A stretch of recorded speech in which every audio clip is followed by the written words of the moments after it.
কাশ্মীরে পাকিস্তান ভিত্তিক জঙ্গি সংগঠনের হামলায় গত সপ্তাহে ৪৪ জন ভারতীয় সেনা নিহত হওয়ার পর পাকিস্তানকে ভারতের প্রধানমন্ত্রী নরেন্দ্র মোদীর আন্তর্জাতিকভাবে একঘরে করার হুমকির মধ্যেই রোববার পাকিস্তান সফরে গিয়ে সৌদি আরবের ক্রাউন প্রিন্স মোহাম্মদ বিন সালমান প্রায় $20 বিলিয়ন মূল্যের বিনিয়োগ চুক্তি স্বাক্ষর করেছেন।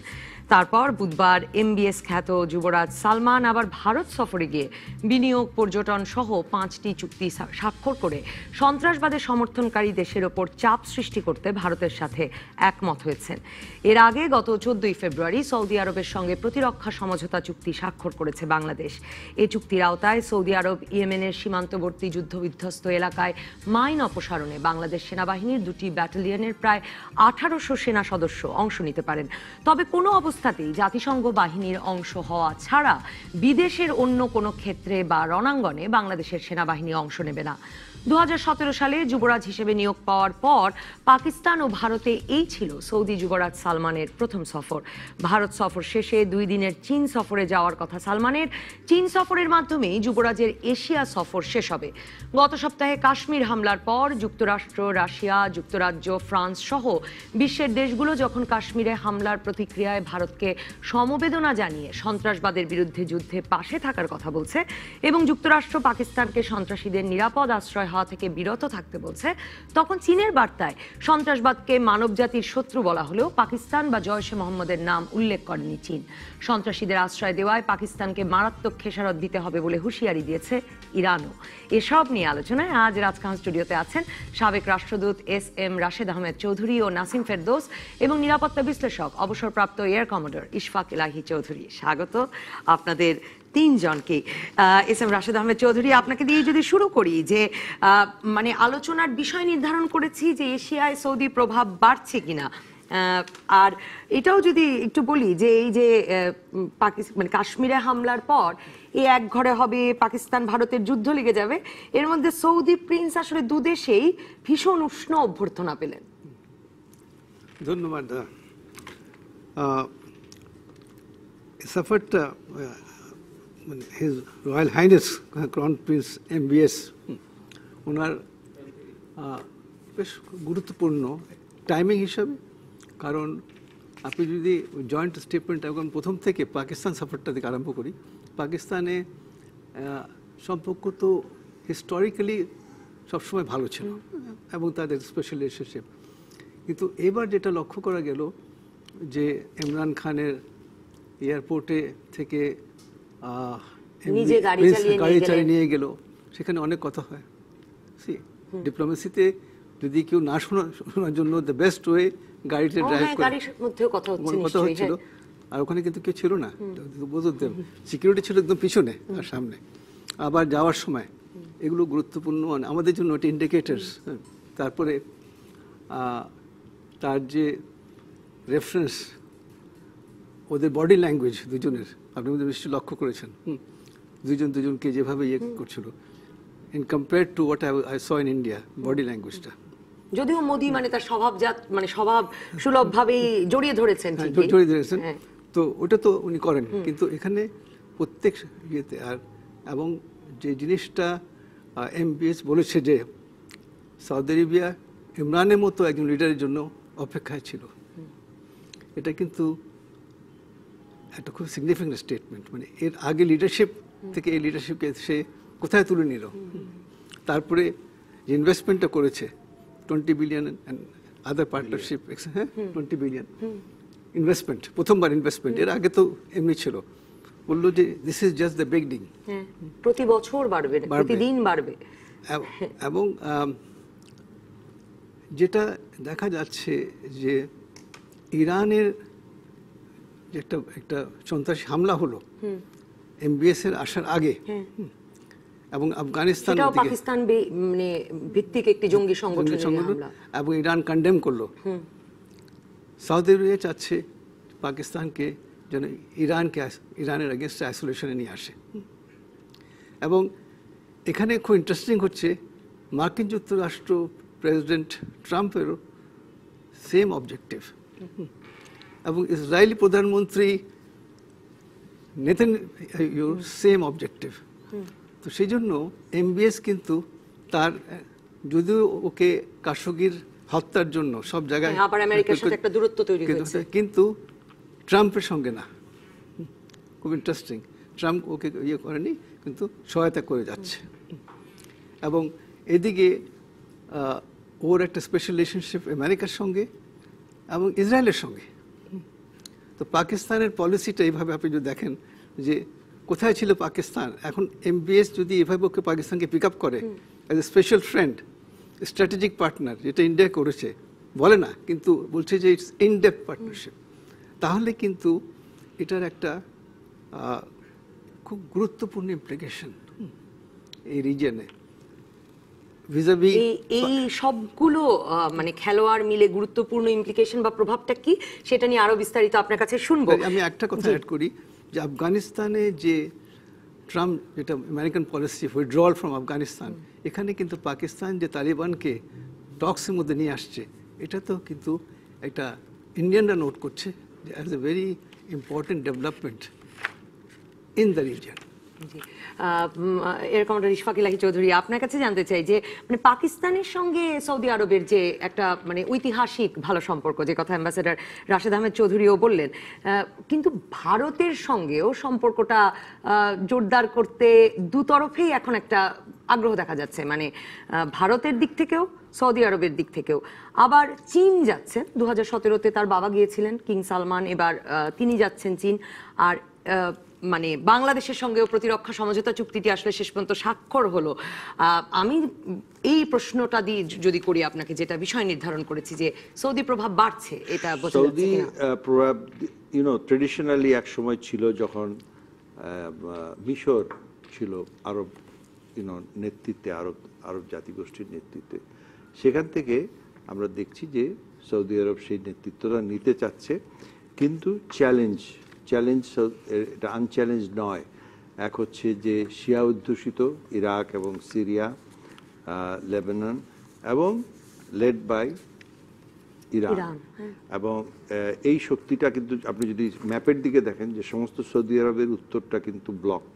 ওকে, এদিকে আবার কাতারের সাথে সম্পর্ক খুবই খারাপ, একদম আইসোলেটেড, এবং ইয়েমেনের যুদ্ধ চলছে, সেটাও কিন্তু হুতি বিদ্রোহীদের সাথে, যারা শিয়া, ইরানিয়ান শিয়া নয় বাট জায়দি শিয়া বলে শিয়ার আরেকটা গোত্র, বাট সেখানে ইরানের সমর্থন আছে। তাহলে সৌদি আরবে তা দেখেন যে একটা অলমোস্ট কাভার্ড অল অ্যারাউন্ড তারা একটা নেতৃত্বে আসতে হলে আপনাকে বিয়ন্ড দ্য বর্ডার আপনাকে করতে হবে। পাকিস্তানের সাথে যে সম্পর্কটা বললেন খুবই উত্তাপ, এবং আসলে কিন্তু আমি মনে করি যে রিলেশনশিপটা is a client state relationship. এটা একটা দাসত্বমূলক, প্রভুত্বমূলক সম্পর্ক। পাকিস্তান এই মুহূর্তে একটা ব্যাংকরাপ্ট স্টেট হয়ে যাচ্ছিল, এবং ইমরান খান খুব খুঁজছিলেন যে কোথায় থেকে টাকা পাওয়া যায়, এবং সেই টাকা কিছু চীন দিয়েছে, কিছু এই এখন সৌদি আরবে দিয়ে গেল, এবং উনার আদারওয়াইজ কতগুলো লোন উনার এখন মিট করতে পারছিলেন না, ইম্পোর্ট মিট করতে পারছিলেন না।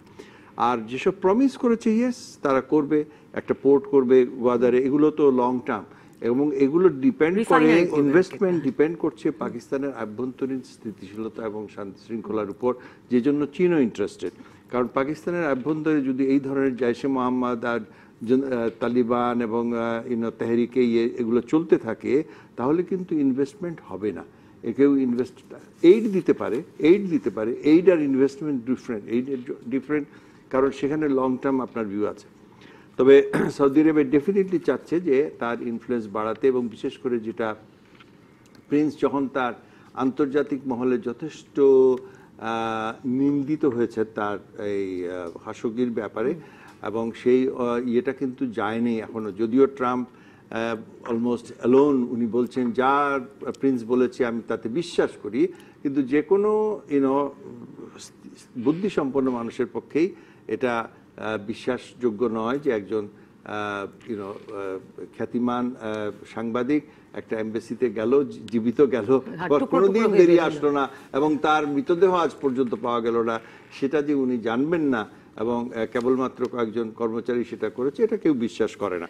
সো এই this is he is in a vulnerable position, এবং আর সেই জন্য পাকিস্তানের নিরাপত্তার প্রসঙ্গটাও আপনি তুলছিলেন, মানে ভারত পাকিস্তানের সম্পর্ক যদি ভালো না থাকে, পাকিস্তানে যদি জঙ্গি গোষ্ঠীগুলো বাড়তে থাকে, এই হামলা প্রভাব সেটাও এই অঞ্চলে কিভাবে নিশ্চয়ই এটা প্রভাব ফেলবে, সেটাই আসলে আমি মূলত আপনার সঙ্গে আলাপ করব অনুষ্ঠানের পরের দিকে। অ্যাম্বাসেডর নাসিম ফেরদৌস, আপনার কাছে যেতে চাই যে আসলে তো এই সফরটা, মানে সৌদি যুবরাজের এই সফরটা আবার সেটাও বোধহয় আমাদেরকে মনে করিয়ে দিচ্ছে যে এখন আর কোনো মানে অ্যাবসলিউট বন্ধু অ্যাবসলিউট শত্রু বলে আসলে দেশে দেশে কোনো, আমি জানি না মানে আগেও ছিল কিনা, মানে এরকম করে আর কোনো হিসেব করা যাচ্ছে না। অনেকে বলছেন যে চীনের সঙ্গে পাকিস্তানের এত বন্ধুত্ব হয়ে উঠছিল, এখন সৌদি 20 বিলিয়ন, চীনের 6 বিলিয়নের জায়গায় ইনভেস্ট করায় সৌদি প্রভাব আরো বাড়বে। সৌদি আরবকে ভারতও পাকিস্তান সফর করে এই কাশ্মীর হামলার পরেও যে এলো, তখনও বুকে জড়িয়েই স্বাগত জানাতে হলো। এই সব মিলিয়ে আসলে মনে হচ্ছে কিনা যে বন্ধুত্বটা আসলে খুব বেশি এক রকমের অর্থনৈতিক হিসেব নিকেশের মধ্যে সীমাবদ্ধ হচ্ছে? ধন্যবাদ আপনাকে। আসলে এই বন্ধুত্বের প্রশ্নটা হচ্ছে যে নিজ স্বার্থ, যার যার দেশের স্বার্থে বন্ধুত্বটা আগায় বা পিছায় বা যেভাবেই চলে। তো মধ্যপ্রাচ্যে মানে সৌদি আরবিয়ার চারপাশ দিয়ে যদি আপনি দেখেন, সব হচ্ছে একটা বালির মধ্যে, এবং শিফটিং স্যান্ডসে কিন্তু বন্ধুত্ব পার্মানেন্ট হতে পারে না। যেমন পাহাড় গড়ে ওঠে না বালির মধ্যে, গড়ে উঠে আবার এটা বাতাসের সাথে ভেসে যায়। তো ওইখানকার বন্ধুত্ব অনেকটা এরকমই আমি দেখি। কারণ দেখেন, হিস্টোরিক্যালি পাকিস্তান কিন্তু ইরানের সবচেয়ে বড় বন্ধু ছিল। শাহ পাহলভির সময় যেরকম সম্পর্ক ছিল পাকিস্তানের সাথে ইরানের, সেখান থেকে আজকে ইরানের সাথে এইরকম বৈরী সম্পর্ক, এটা একেবারেই মানে কাঙ্ক্ষিত না। এখন আরসিডি ছিল, পাকিস্তান করেছিল regional development corporation, regional corporation, হ্যাঁ, এইসব মানে আপনার তাদেরও একটা ঐতিহাসিক বন্ধুত্বের জায়গা ছিল, ওইটা ঐতিহাসিক বন্ধুত্বের জায়গা ছিল। সুতরাং সেই দিক থেকে যদি আপনি বন্ধুত্বের কথা বলেন, এই পাকিস্তানের সাথে যে নব বন্ধুত্ব আমি বলবো, এটা কতদিন টেকবে বা টেকসই হবে কিনা সেটা একটা প্রশ্ন আছে। পাকিস্তানের নিজের যে জায়গাটা, রাজনৈতিক যে অবস্থান, সেটা খুব নড়বড়ে। আগে এত বছর পর্যন্ত মিলিটারি রুল করেছে, এখন তারা মিলিটারি বসিয়েছে ইমরান খানকে, এবং ইমরান খান কতদিন থাকবেন তার কোনো নিশ্চয়তা নেই। সুতরাং ইমরান খানের সাথে সৌদি বাদশাহ মানে প্রিন্সের ভবিষ্যৎ বাদশার কি সম্পর্ক গড়ে উঠলো, গাড়িতে কথা বললেন বা কোথায় কথা বললেন, এগুলো কিন্তু ক্ষণস্থায়ী। এগুলো কিন্তু একটা পার্মানেন্ট সলিউশন কোনোদিন হবে বলে আমি মনে করি না। এবং সৌদির সাথে এই অঞ্চলের, যদি আপনি ভারত পাকিস্তান বাংলাদেশের অঞ্চলের দেখেন, তাহলে আমরা কিন্তু যেটা বললেন যে দাসত্বের, কারণ আমরা তো হিস্টোরিক্যালি খালি কাজের লোক পাঠিয়েছি সৌদি আরবিয়া। কোনো উপরের দিকে আপনি দেখেন যে ভারত পাকিস্তানেও সৌদি প্রিন্সের সঙ্গে কথা বলবার একটা গুরুত্বপূর্ণ জায়গা ছিল, সেটা যে শ্রমিকরা ভালো থাকবেন কিনা, শ্রমিকদের এক্স্যাক্টলি। সুতরাং ইনভেস্টমেন্টটা হচ্ছে একটা প্রমিসেস কতখানি ম্যাটেরিয়ালাইজ করবে সেটা একটা বিষয় আছে। কি ধরনের চুক্তি হয়েছে সেগুলো তো আমরা দেখি নাই বা জানি না, খুব ভাষা আসল চুক্তি তো কেউ দেখেনি। সুতরাং কি আলটিমেটলি দাঁড়াবে, কতখানি পার্মানেন্ট বন্ধুত্ব হবে। মানে ইরানের উপর যুক্তরাষ্ট্র এবং মানে নিষেধাজ্ঞা থাকা সত্ত্বেও আন্তর্জাতিক সম্প্রদায় ইরান থেকেই মূল তেল কেনে নিচ্ছে, এবং সেটাও আবার সৌদি এক্সাম্পশন দিয়ে। হ্যাঁ, কিন্তু ওই যে এটাই আর কি, যে যার যেরকম স্বার্থ, দেশের যে স্বার্থ, সেটাকে উপেক্ষা করে কেউ কারো অন্যের স্বার্থে আমার বন্ধুত্ব করব কি করব না, এটা কিন্তু পৃথিবীতে হয় না। যেটা যুক্তরাষ্ট্র চেষ্টা করেছে যে ইরানকে আইসোলেট করার জন্য, পারে নাই। আর আমরা বিরতিতে যাই, বিরতির পর ফিরে এই প্রসঙ্গটা দিয়ে শুরু করতে চাই যে চীনের প্রভাব, মানে মনে হচ্ছিল যে এই অঞ্চলে মূল নেতা হয়ে উঠবে চীন। অনেকে বলছেন সৌদি আরব যেরকম টাকা নিয়ে এসেছে এবং সকলেই দ্বার উন্মোচিত করছে, তাতে একটা ব্যালেন্সও আসবে কিনা সেই প্রসঙ্গটাও একটু আলাপ করতে চাই। আর বাংলাদেশের নিরাপত্তা চুক্তিটা নিয়ে তো আলাপ করতেই চাই একটা বিরতির পর। রাজখান, আমি দুজনের মন্তব্য করতে চাই। আমাদের দর্শক আলভি জনি বলছেন যে সৌদি আরবে তো গণতন্ত্র নাই, আর এদিকে শাহরিয়ার সিনহা বলছেন যে সৌদি আরব অনেকটা মানে ওই যে সিদ্ধান্তহীনতায় ভোগা ভোটারদের মতো করছেন। উনি ইংলিশে লিখেছেন যে পাকিস্তানকেও সাহায্য করছে, একই সঙ্গে প্রাইম মিনিস্টার মোদীকেও হাক করছে। এটা তার ভাষায় এটা একরকমের মানে এটা একটা অদ্ভুত ব্যাপার কিনা সেই নিয়ে আসলে আলাপ করছি। কিন্তু নাসিম ফেরদৌস, আপনার কাছে যেটা জানতে চাইছিলাম যে গণতন্ত্রের প্রসঙ্গটাই যদি তুলি, যে পশ্চিম থেকে এই এশিয়ায় সৌদি আরবের তাকানো বা বন্ধুত্ব বৃদ্ধির এটাও একটা সুবিধা বলা হচ্ছে যে এখানে কেউ খাশোগি হত্যাকাণ্ডে সৌদি আরবের ভূমিকা নিয়ে কথা তুলছে না, এখানে কেউ সৌদি আরবে গণতন্ত্র মানবাধিকারের অবস্থা নিয়ে কথা তুলছে না, ইয়েমেনে কি করছে সৌদি আরব সে প্রসঙ্গেও আমরা কেউ কোনো কথা তুলছি না। সেটা এশিয়ায় বন্ধুত্ব বাড়াবার আগ্রহের একটা কারণ কিনা? আর টাকার হিসেবে আসলে চীনের যে সৌদি আরব অনেক বেশি টাকা নিয়ে এসে চীনের যে প্রভাব বৃদ্ধি ঘটছিল এই অঞ্চলে সেটা একটু ব্যালেন্স আনবে কিনা, ভারসাম্য আনতে পারবে কিনা? আপনার প্রথম প্রশ্নের উত্তর দিই প্রথমে। সৌদি প্রিন্স সালমান তার আসলে আর পূর্ব দিকে আসা ছাড়া পশ্চিম দিকে যাওয়ার আর কোনো জায়গা নাই, কেউ তাকে একসেপ্ট করবে না। এবং তার যে মানে ইয়েতে রেপুটেশনে যে আঘাতটা ঘটেছে খাশোগির মৃত্যুর পরে, এত ওপেন একটা জিনিস হয়েছে, যে ঘটনা ঘটেছে যে বিশ্বের কেউ বিশ্বাসই করে না যে উনি করেনি, তার কারণে হয়েছে। সুতরাং তার তো বন্ধু নেই বিশ্বের জুড়ে। আমরা যেহেতু কথা বলি নাই, এই অঞ্চলের লোকজন যেহেতু কথা বলেনি, কারণ তাদের নিজের এত সমস্যা আছে, তাদের এখন একটা সৌদির আভ্যন্তরীণ কি হয়েছে না হয়েছে সেখানে কথা বলে কোনো লাভ নেই, সেজন্য হয়তো বা সেই কারণে বলা হয়নি। এবং রাজনৈতিকভাবে আমি মনে করি যে, বা কূটনৈতিকভাবে আমি মনে করি এটা না বলাই আমাদের জন্য শ্রেয় ছিল। আমরা তো কত ঘটনা আমাদেরই এখানে ঘটে, অভিজিৎ হত্যা ধরেন, সম্প্রতি রায় বেরিয়েছে, এই ধরনের ঘটনা তো আমাদের দেশে প্রকাশ্যে হচ্ছে অনেকগুলো। সুতরাং কাকে আপনি দোষাবেন? আপনার নিজের ঘর সামলে তারপর তো। সুতরাং এইসব জায়গায় পার্থক্য তো আছে, মানে স্টেট ইনভলভমেন্ট আর স্টেট ইনভলভমেন্ট না থাকা, বিরাট পার্থক্য। না, বিরাট পার্থক্য আছে, কিন্তু অভিজিতেরটা না হতে পারে, কিন্তু Narayanganj killing a state involvement in a different sense. আপনার সরাসরি কিছু স্টেট লোকজন তো সম্পৃক্ত ছিল, চাইলে তো হ্যাঁ ওই কথাই আমি বলছি। সুতরাং যেহেতু সৌদি আরবিয়া এখানে মানবাধিকার এই অঞ্চলে যে মানে খুব উইক পজিশনে আছে, সুতরাং সৌদি আরবিয়াতে যে উইক পজিশন আছে সেখানে আমাদের কথা বলার স্কোপ খুব কম। সে কারণে বোধহয় কেউ রাখাইনেও বলছে না, মানে মায়ানমার কেউ তেমন বলছে না। ওটা একটু ডিফারেন্ট, আচ্ছা, ঠিক আছে, কারণ তাহলে ওটা আমরা হচ্ছে জানবো। পুরা রাজ্যের ব্যাপার। এখানে আপনার স্পেসিফিক একজন দুজনকে মারছে, খুন করছে বা ইয়ে করছে, শুধু বাংলাদেশে না, পাকিস্তান, ভারত সব জায়গায় এই ঘটনাগুলো ঘটে যাচ্ছে, কিন্তু সংখ্যায় কম। কোনো অর্গানাইজ স্কিম কোনো কিছু করছে না, কিন্তু রাখাইনে কিন্তু একদম অর্গানাইজড একটা স্কিম, একটা পুরাটা রাজ্য খালি করে দেওয়া, মানে ওই এলাকাটাকে খালি করে দেওয়া। তো এখন সৌদি আরবিয়ার এই প্রিন্সের যাওয়ার জায়গা হলো এইসব জায়গায় যেখানে তাকে কেউ ক্রিটিসাইজ করবে না। কিন্তু তার মানে এই নয় যে তার প্রভাব এখানে বিস্তার করার একটা খুব বড় সুযোগ আছে বলে, বিশেষ করে ভিসাভি চায়না। চীনের সঙ্গে সৌদি আরবে কোনোদিনও এক মাত্রায় পৌঁছাতে পারবে না। চীনকে আমরা কিছুদিন আগেও মনে করেছিলাম যে পশ্চিমা অঞ্চলের মানে যুক্তরাষ্ট্রের অপোজিটে, আপনি যদি নতুন করে মেরুকরণের কথা দিকে তাকান, তাহলে চীন হচ্ছে নতুন জেগে ওঠা একটা বড় শক্তি। এখন অবশ্য রাশিয়া আবার নতুন করে মাথাচাড়া দিয়ে উঠছে, কিন্তু চীন কিন্তু এই এলাকার চীনই নেক্সট হতে যাচ্ছে বলে সবাই বলছে, মানে সবচেয়ে বড় পাওয়ার। এবং চীনের যে কূটনৈতিক যে চর্চা, সেখানে দেখেন চীন কিন্তু সবসময় খুব ঠান্ডা মাথায় কাজ করে, এবং খুব প্রচার খুব কম চীনের, কিন্তু চীন আসলেই শক্তিশালী, এবং সেই শক্তির সাথে আপনার সৌদি আরবিয়া কখনো পারবে না। সুতরাং এই যে প্রচার, মানে সৌদি আরবিয়া কি এখানে আমাদের এখানে এসে এলাকায় এসে ভারত পাকিস্তান ঘুরে গেল, তার মধ্যে যে একটা কিছু করে ফেলবে, এটা কিন্তু ভাবার কোনো কারণ নেই। আমাদের এক দর্শকও লিখছেন যে চীনের সাথে সৌদির তুলনা, সৌদি আসলে আমেরিকার একটা ঘুঁটি ছাড়া কিছু নয়, সৌদি টাকা বিলাবে আর চায়না কবজা করবে প্রযুক্তিগত অর্থনৈতিক এই দুই ফ্রন্ট থেকেই। ইশফাক এলাহি চৌধুরী, বাংলাদেশ একটা মানে এটা তো আমরা প্রায় বছর খানেক ধরে এই নিয়ে কথা হচ্ছিল, এবার স্বাক্ষর হয়েছে সেই প্রতিরক্ষা সমঝোতা চুক্তি।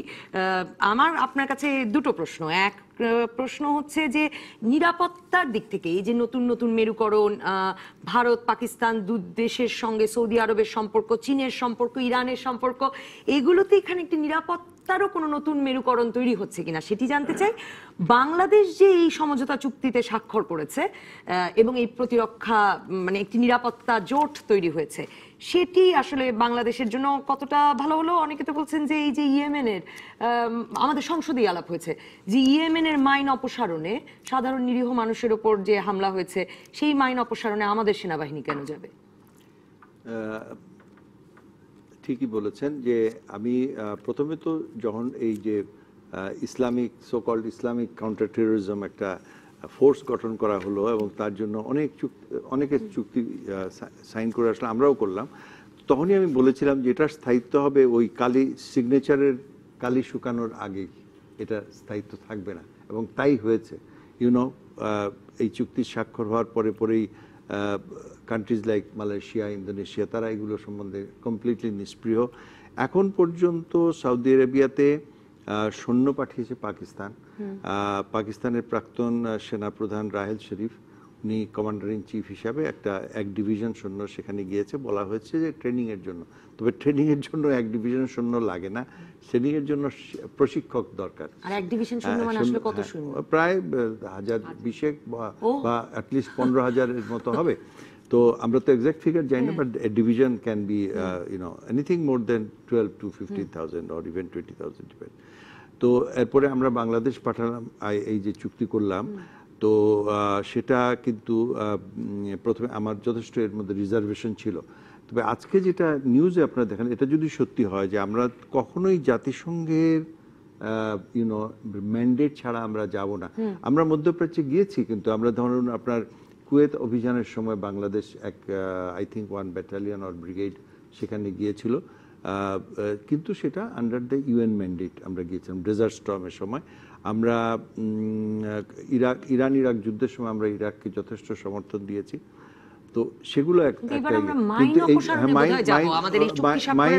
মাইন অপসারণ কুয়েতেও আমরা যুদ্ধ শেষ হওয়ার পরে মাইন অপসারণ ছিলাম।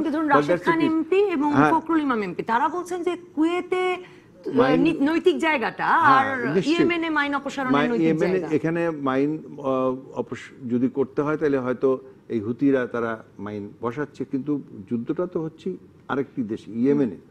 তো আমরা প্রথমে বলেছিলাম যে যদি আমাদের পবিত্র ভূমি মক্কা মদিনা আক্রমণ হয় তাহলে আমরা সেখানে সৈন্য পাঠাবো। মক্কা মদিনা আক্রমণ হওয়ার কোনো ক্ষমতা বা কোনো ধরনের ইচ্ছাও তাদের নেই। তারা তো ইটস এ গেরিলা ওয়ারফেয়ার, এবং গেরিলা যুদ্ধে এর আগে আপনারা জানেন না হয়তো যে 60-এর দশকে নাস্তানাবুদ হয়েছে ইজিপ্ট, নাসের একদম তার বিরাট ডিফিট হয়েছে এই ইয়েমেনে গেরিলা যুদ্ধ করতে গিয়ে।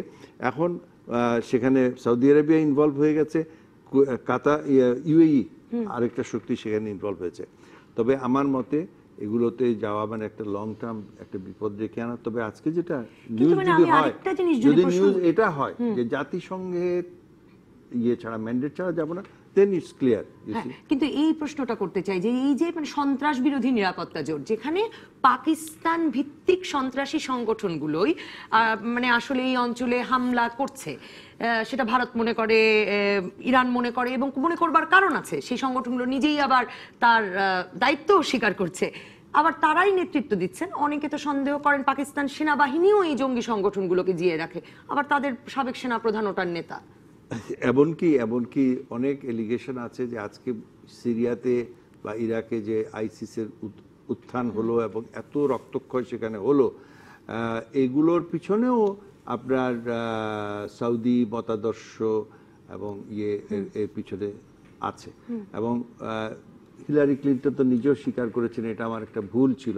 আমি আইসিসকে প্রথম যখন মানে মূল টার্গেট ছিল আসাদকে যেভাবে সেখানে যে কোনো প্রকারে আসাদকে সরাতে হবে, এবং তার জন্য যত অস্ত্র লাগে তারা দিয়ে তারা আরেকটা একটা সেখানে একটা বিষাক্ত শক্তিকে তারা উত্থান করেছে, এটা তারা স্বীকার করেছে।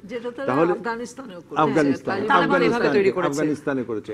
এখন আফগানিস্তানেও জানেন যে এখন তালিবানরা একটা এক গ্রুপ অফ তালিবান তারা কিন্তু এখন একটা রাজনৈতিক সমঝোতায় আসতে চাচ্ছে। কেন? কারণ তালিবানের আরেক গ্রুপ কিন্তু আইসিস দ্বারা এখন সংক্রামিত, এবং তারা এই যে রিসেন্ট বম্বিং টম্বিং যেগুলো হলো কাবুলে, এগুলো কিন্তু ওই আইসিস গ্রুপ, যেটা আমাদের সমস্ত এই উপমহাদেশের জন্য একটা বিরাট ঝুঁকি হয়ে উঠতে পারে। এবং সেটা পাকিস্তানও বুঝতেছে যে যাদেরকে আমরা পুষেছিলাম তাদের একাংশ কিন্তু আমাদের নিয়ন্ত্রণের বাইরে চলে গেছে, এবং দ্যাট ইজ হোয়াট ইরানিয়ানরাও চিন্তিত হয়েছি। আর ইরানের যে আজকে যেটা বলেছে খুব সিরিয়াস একটা যে যদি তোমরা তোমার সন্ত্রাসী বন্ধ না করতে পারো, আমরা তোমাদের ভিতর থেকে যে সন্ত্রাসী নিয়ে আসবো ধরে, সেটা কিন্তু ইরানিয়ানরা করতে প্রস্তুত এবং হয়তো করেছেও।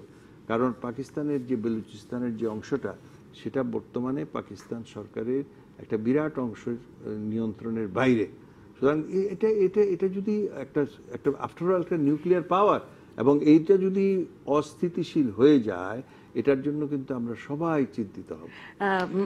রাশেদ আহমেদ চৌধুরী, আপনার কাছে জানতে চাই যে এই অবস্থায় আসলে এই যে বাংলাদেশকেও যে যুক্ত হতে হলো এরকম একটি নিরাপত্তা জোটে, এবং এই অঞ্চলে এই যে পাকিস্তানের ভেতরে জঙ্গি সংগঠনগুলো বাড়ছে, যুক্তরাষ্ট্র তো বলেছে যে সেফ হেভেন আর হতে দেওয়া নিজেকে উচিত নয় পাকিস্তানের, এই অবস্থার মধ্যে এরকম একটি নিরাপত্তা জোটে যে বাংলাদেশকে যুক্ত হতে হলো, আমার দর্শক প্রশ্ন করছেন এটা আমরা একটা মানে গরিব মুসলিম দেশ বলে কিনা। এবং আমি আপনার কাছে এর সঙ্গে এটাও যুক্ত করতে চাই যে মানে সৌদি বাদশাহ এর আগে 2017-তে চীনেও তো গেলেন, এই অঞ্চলের নানা দেশ নানা সময় সফর করেছেন, আমাদের দেশে তো যুবরাজ বাদশাহ কেউই কখনো আসেননি। এটা আপনারা তারা অত বাংলাদেশের গুরুত্ব মনে করেন না, সেজন্য আসেন না আর কি। এখন জিনিসটা হচ্ছে কি যে এই যে চেঞ্জ সিনারিওতে এখন যে আসবেন না, মানে আমরা ভবিষ্যৎকে রুল আউট করতে পারি না, কারণ বাংলাদেশে এখন যেভাবে ইম্পর্টেন্সটা বাড়ছে, এবং ডিফেন্স সম্বন্ধে আমি কোনো কমেন্ট করতে চাই না, কারণ এটা খুব সেন্সিটিভ সাবজেক্ট। সত্যি কথা বলতে এটা সম্বন্ধে কি কি কম্পালশনের জন্য বাংলাদেশে ডিফেন্স চুক্তি করেছে, এটা আমি ঠিক ভালো করে না দেখে এটা খুব বিস্তারিত আমাদের জানা উচিত হয় না। এটা আমি মনে করি যে বরঞ্চ আমি সাপোর্ট দিয়ে যাব হোয়াট এভার মুভ ডিপ্লোমেসি এরিয়াতে। এখন বাংলাদেশে আমাদের কার্সটা যেটা ওয়ার্কার থেকে আরম্ভ করি, সবসময় দেখেন যে আমরা স্কিল সেমি স্কিল দিকে নজর দিচ্ছি না। আমরা যেভাবে আমাদের নারীদের পাঠাচ্ছি এবং যে নির্যাতন শিকার হচ্ছে সৌদি আরবিয়াতে, এটা কিন্তু আমাদের লজ্জার ব্যাপার। আমরা যদি আমাদের জিডিপি এত গ্রো করছে যে আমরা মিডল ইনকাম থেকে ডেভেলপ নেশন হয়ে যাচ্ছি, তাহলে আমাদের নারীদেরকে ওখানে পাঠানোর দরকারটা কি? তো এটাতে তো মানে বোধহয় বলতে চাচ্ছেন অদক্ষ শ্রমিক পাঠানোর দরকার কি, পুরুষ নারী নির্বিশেষে? না, স্পেশালি একসময় বলেছিল আমরা তোমার নারীদের পাঠাও, এটা হ্যাঁ, সেটা বলেই আবার ভিসার পথ খুললো। এটাতে হয় কি, একটা আমাদের জাতি যে মুক্তিযুদ্ধ করে আমরা স্বাধীন হলাম, আমাদেরকে এগুলো আমাদের চিন্তা ভাবনা করা উচিত। এবং সৌদি আরবের মতো দেশকে আমরা কিভাবে এঙ্গেজ করব। ওআইসিতে আমরা যে অ্যাক্টিভ মেম্বার, বঙ্গবন্ধুর সময় তখন ওটা মনে আছে, আমাকে প্রথমে কুয়েতে এমবাসি খোলা বলেছে, তারপরে ওআইসি এর মধ্যে অনেক কিছু। তো আমরা কিন্তু খুব অ্যাক্টিভলি সাপোর্ট করেছি অনেকগুলো ইস্যুগুলো বাংলাদেশ। তো বাংলাদেশকে এখন একটু ডিপ্লোম্যাটিক্যালি আশা করব যে আরো প্রোঅ্যাক্টিভ হবে। একটা বিরতিতে যাব, দর্শক থাকুন রাজকাহনে।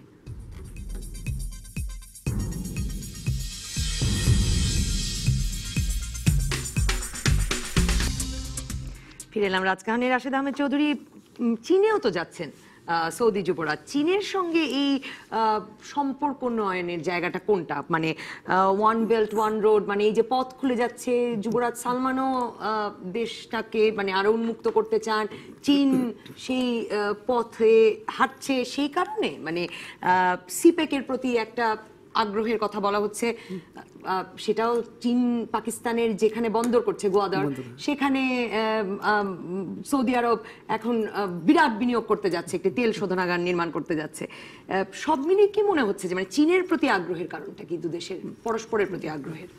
অনেক ফ্যাক্টর, যেটা আমার অ্যানালিসিস মনে হচ্ছে যে এখন মেইন প্রিঅকুপেশন অবসেশন বলবো অফ সৌদি আরবিয়া, বিশেষ করে এমবিএস হচ্ছে ইরানকে কিভাবে কাউন্টার করতে হবে এখানে। সেই জন্য পাকিস্তান ভিজিটটা ইম্পর্টেন্ট হলো।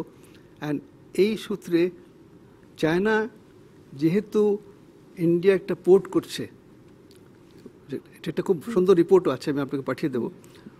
ওই পোর্টটা যেটা করছে চাবার পোর্ট, সেটাকে মানে ইরানে ভারতের যেটা করছে ওইটা Saudi Institute of Analysis, Study Analysis বলছে it's a major threat to not only to Saudi Arabia but to the entire Gulf region. এবং এটা কাউন্টার করার জন্য স্টেপস নেওয়া দরকার। এই জন্য গাওদার পোর্টটা ইম্পর্টেন্সটা অনেক বেশি বেড়ে গেছে, এবং the importance of China to Saudi Arabia. এখন এটা নিয়ে আলাপ হবে যে এটা কিভাবে নিউ কনফিগারেশন যেটা হবে ইন দি যেটা ইরানকে মানে কন্টেইন করার জন্য, এটার মধ্যে চায়না খুবই গুরুত্বপূর্ণ। ইশফাক এলাহি চৌধুরী, আমি দর্শকের একটু মন্তব্য পড়তে চাই। মোহাম্মদ শরীফুল্লাহ ইসলাম আজাদ বলছেন, সৌদি আরবে সৈন্য পাঠানো মধ্যপ্রাচ্যের অন্য দেশগুলো ভালোভাবে নেবে না। এই বিষয় নিয়ে মধ্যপ্রাচ্যের অন্য দেশ তুরস্ক, কাতার, ইরান সন্দেহ করার বড়ই কারণ রয়েছে। তাদের সাথে আমাদের ভুল বোঝাবুঝি হতে পারে। কাতারের শ্রমবাজারকেও মাথায় রাখা উচিত। আমাদের আরো আতিকুল ইসলাম বলছেন যে সৌদি আরবের ব্যাপারটা কি, যে ইসরায়েলের সাথেও আছে, পাকিস্তানের সাথেও আছে, ভারতের সাথেও আছে, তাদের কোনো কিছুই বোঝা যায় না। এটাকেই বোধহয় মানে নাসিম ফেরদৌস ওই যে বালুর সম্পর্কের সঙ্গে তুলনা করেছিলেন। ইশফাক এলাহি চৌধুরী, চীনেও যাচ্ছেন, চীন এবং সৌদি আরবের মধ্যে সম্পর্কেরও তো একটা প্রভাব আছে। আর আপনি যদি এই বিষয়টাতে মন্তব্য করতে চান যে বাংলাদেশের সৈন্য পাঠানো মধ্যপ্রাচ্যে কি প্রভাব ফেলবে?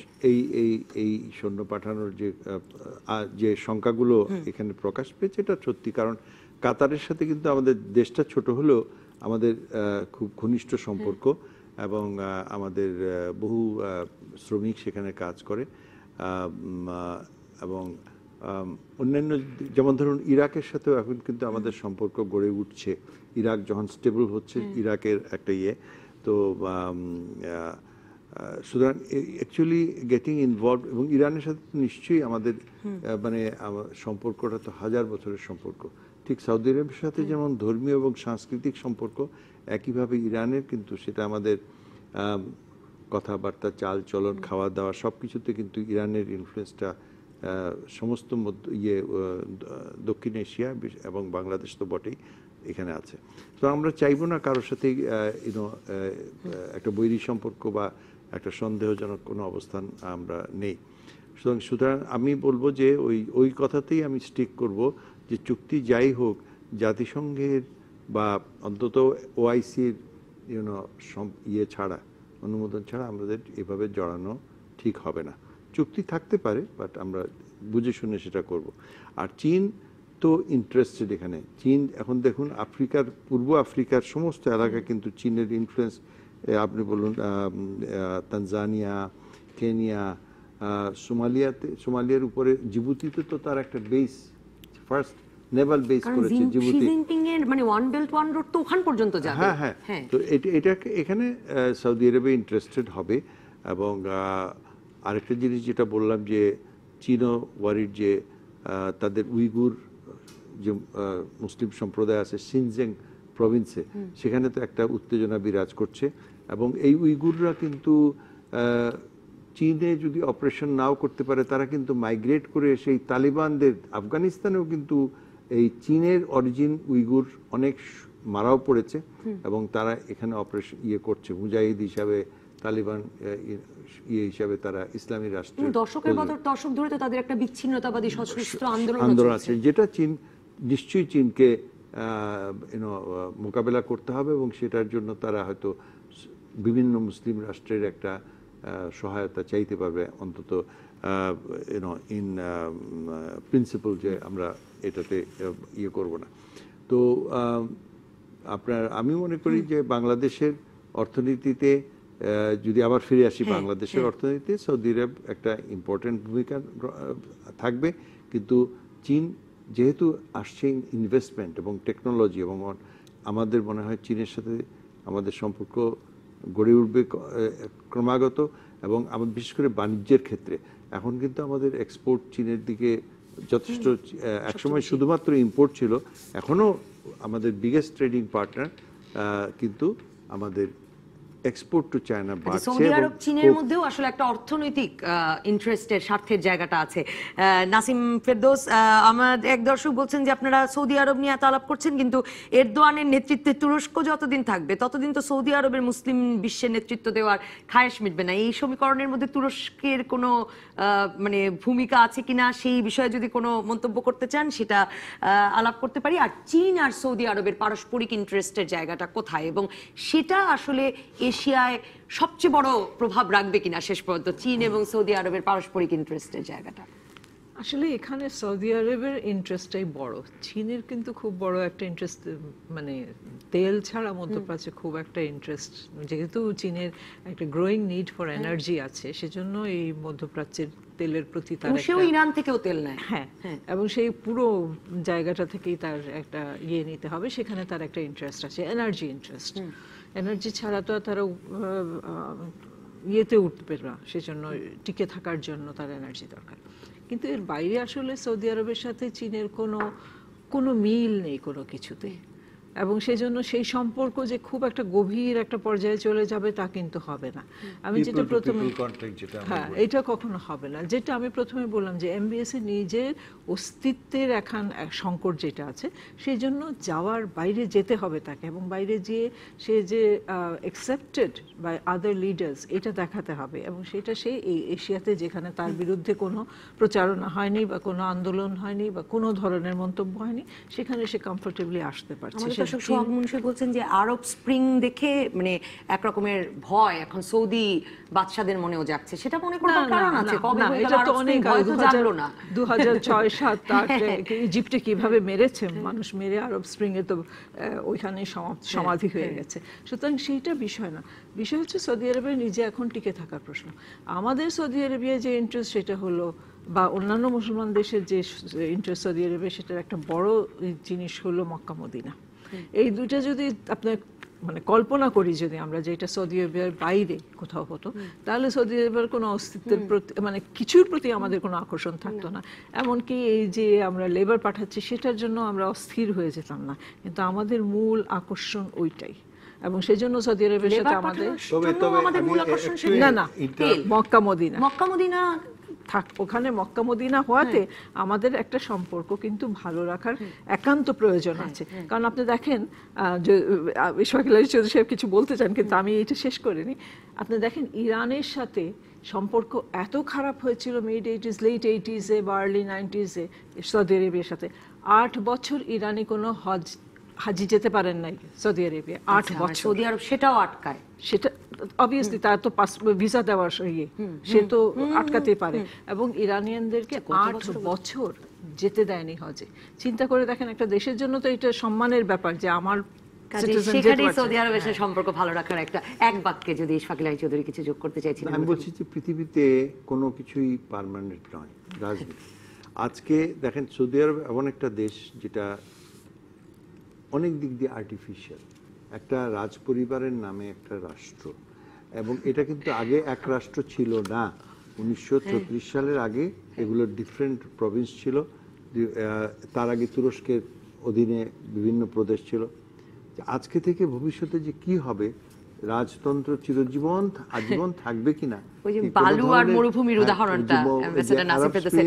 অসংখ্য ধন্যবাদ অ্যাম্বাসেডর নাসিম ফেরদৌস, ধন্যবাদ এয়ার কমান্ডার ইশফাক ইলাহি চৌধুরী, ধন্যবাদ অ্যাম্বাসেডর SM রাশেদ আহমেদ চৌধুরী, ধন্যবাদ। দর্শক, পরবর্তী পর্বে বই পাঠক 2 বাড়ছে, এই নিয়ে করবো আলোচনা।